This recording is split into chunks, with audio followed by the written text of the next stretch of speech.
राम राम सभी को। आज मैं आपको रामायण पारायण विधि बताती हूँ। रामायण कैसे पढ़ते हैं, इसको सरल भाषा में बोलें तो रामायण आप कभी भी जब भी टाइम हो आपको, तब आप इसका श्रवण कर सकते हैं, पढ़ सकते हैं। जैसे हमारे बागेश्वर बालाजी हमारे महाराज बोलते हैं, आपको जब टाइम हो आप रामायण का श्रवण कर सकते हैं, जब भी आपको टाइम है। इसका कोई टाइम नहीं है। अगर आपके पास सुबह टाइम नहीं है तो आप दोपहर में, दोपहर नहीं तो आप संध्या के समय, पूजा के समय आप रामायण का पाठ कर सकते हैं। तो मैंने ये निश्चय किया था 22 तारीख से कि मैं डेली रामायण का पाठ करूँगी। पहले मेरे पास छोटी रामायण थी तो अर्थ नहीं था, तो मैंने 22 तारीख को ही इन नई रामायण मंगाई है। तो मैं आप लोगों को भी बताती हूँ कि रामायण पढ़ते कैसे हैं, इसकी सरल विधि क्या है। हमारे दादाजी के समय बचपन से ही मैं तो रामायण का पाठ करती आई हूँ, देखती आई हूँ। रोज ही होता था संध्या के समय, शाम के समय। तो मैं आपको बताती हूँ कैसे रामायण का पाठ सरल विधि से अपन लोग कर सकते हैं। बोलो राजा रामचंद्र की जय। अयोध्या राम जी ललाओ जी की जय। वृंदावन कृष्ण बलदाव जी की जय। पवन सुत हनुमान जी गोसाई तुलसीदास जी की। रामायण मैया की, सब संतन की जय। सबसे पहले आप धूप दीप दिखा दीजिए संध्या के समय। आप रामायण में जैसे इस तरह से मैंने अभी संध्या के समय धूप दीप जला के ही रामायण का पाठ शुरू किया। आप हनुमान जी को एक स्थान दीजिए, हनुमान जी विराजित हो जाएं हमारी रामायण का पाठ सुनने के लिए।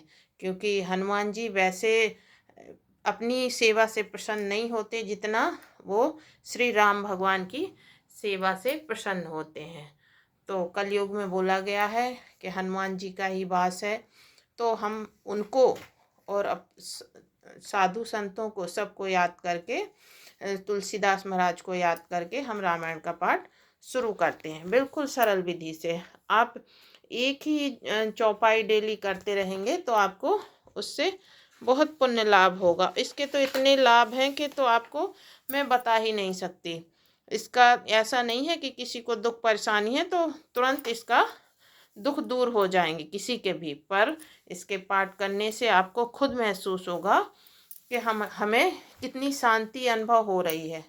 ये लोग बाग ये करते हैं, कहीं ये चौपाई, कहीं वो आप तो सीधे रामायण से ही पढ़िए ना। सीधे रामायण को खोलिए और सुबह शाम जब आपको टाइम हो तो आप रामायण का पाठ कर सकते हैं। तो अब शुरू करते हैं रामायण को हम किस तरह से पढ़ सकते हैं। तो शुरुआत से अपन रामायण को खोल लेते हैं। रामचरितमानस प्रथम सोपान। अगर आपको इसमें संस्कृत में नहीं पढ़ना आता है, जैसे वर्णा नामार्थ संघनाम रसानाम छंद समाधि मंगलानाम च कर्तोरी वंदे वाणी विनायको, इस तरह से संस्कृत में तो अपन को इसी तरह से लय आएगा, इसी तरह से पढ़ना पड़ेगा। अगर आप संस्कृत में नहीं पढ़ सकते तो आप हिंदी में भी इसके अक्षरों को पढ़ सकते हैं। हिंदी में इस तरह से इसका श्रवण कर सकते हैं। बस इसका एक ही पेज संस्कृत का है शुरुआत का, उसके बाद आप रामायण का पाठ आराम से कर सकते हैं। जैसे इधर से शुरू करेंगे, इधर तक मैंने कर ली थी पर मैं आप लोगों के लिए बताने के लिए दोबारा कर रही हूँ। जैसे सोरठा है, जो सुमृत सिद्ध होय गणनायक करिबर बदन करहूँ अनुग्रह सोय बुद्धिराश गुण शुभ गुण सदन मूक होई बाचाल पंगु चढ़ऊँ गिरिवर गहन जासु कृपा सुदयाल दरबर सकल कलमल दहन नील सरोरह श्याम तरुण अरुण वारज नयन करूँ सुमम और धाम सदा शीर सागर शयन कुंद इंदु समुदेह उमा रमा करुणायन जाहि दीन परने करूँ कृपा मर्दन मयन बंदौ गुरुपद कंज कृपा सिंध नर रूप हरि महामोह तम पुंजा सुबचन रवि कर निकर बंदौ गुरुपद पदम परागा सुरुचि सुवास सरस अनुरागा अमियो मोरिमय चूरन चारु समन सकल भव रुज परिवारु। इस तरह से आप पाठ कर सकते हैं। जैसे ये मैंने ये सब आपको बताया है, ये अभी मैंने आपको सोरठा का बताया है। अब आप दोहा इस तरह से पढ़ सकते हैं, जैसे ये दोहा है, लय इस तरह से है दोहा की, जैसे जथा सुवंजन अंज द्रग साधक सिद्ध सुजान, कौतुक देखत शैल बन भूतल भूरि निधान, लखन सिया रामचंद्र शंकर हरिओम। इस तरह से आप पढ़ सकते हैं। और रामायण में कोई पढ़ने में कोई दिक्कत नहीं है, हिंदी का आप अर्थ भी साथ में पढ़ेंगे तो आपको पूरी रामायण समझ में आएगी, किस तरह से अपन को अर्थ इसमें लिखा है। जैसे इसका अर्थ है, गुरुपद रज मृदु मंजन अंजन नयन अमित द्रग दोष विभंजन, तय करी विमल विवेक विलोचन बरऊ राम चरित भव मोचन। तो इसका आप अर्थ पढ़ेंगे, श्री गुरु महाराज के चरणों की रज कोमल सुंदर नयन मृत, अंजन है जो नेत्रों के दोषों का नाश करने वाला है, अंजन से विवेक रूपी नेत्रों को निर्मल करने में संसार रूपी बंधन से छुड़ाने वाले श्री रामचरित का वर्णन करता हूँ।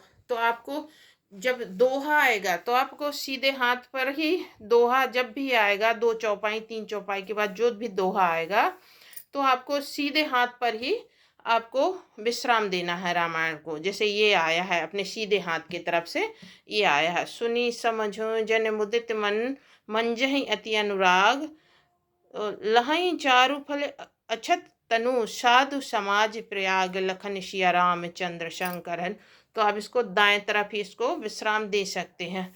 आप दाएं तरफ जो दोहा आएगा उसी तरफ आपको विश्राम देना है। अगर दोहा इस तरफ आया है बाएं तरफ तो नहीं, और दाएं तरफ जो दोहा आया है आपको 2 चौपाई जो भी होने के बाद जो भी दोहा आता है दाएं तरफ तो वहाँ पे आप विश्राम दे सकते हैं। इस तरह से आप रामायण का पाठ करेंगे तो आप खुद ही देखेंगे आपका मन कितना प्रफुल्लित रहेगा। आप ये 22 तारीख के बाद अपने राम अयोध्या में विराजे हैं तो इतना तो अपन कर ही सकते हैं कि रामायण का पाठ डेली 1 पेज आप डेली कर सकते हैं। कोई इसको ज़रूरी नहीं है कि महीने भर में ही ख़त्म करने हैं, 9 दिन में ही ख़त्म करना है, ऐसा इसमें दिया गया है 9 दिन का भी, महीने भर का भी, कि महीने भर में इसके विश्राम दिए कब ख़त्म करें। लेकिन अपन इस जब तक अपन 1-2 चौपाई डेली पढ़ेंगे, दोहा पे आप ख़त्म करेंगे, जितना आपके पास टाइम हो उतना आप पढ़ें और इसका पुण्य लाभ लें। इसके पढ़ने से ये अपना धर्म ग्रंथ है, अपन को ज़रूर पढ़ना चाहिए, अपने बच्चों को भी सुनाना चाहिए।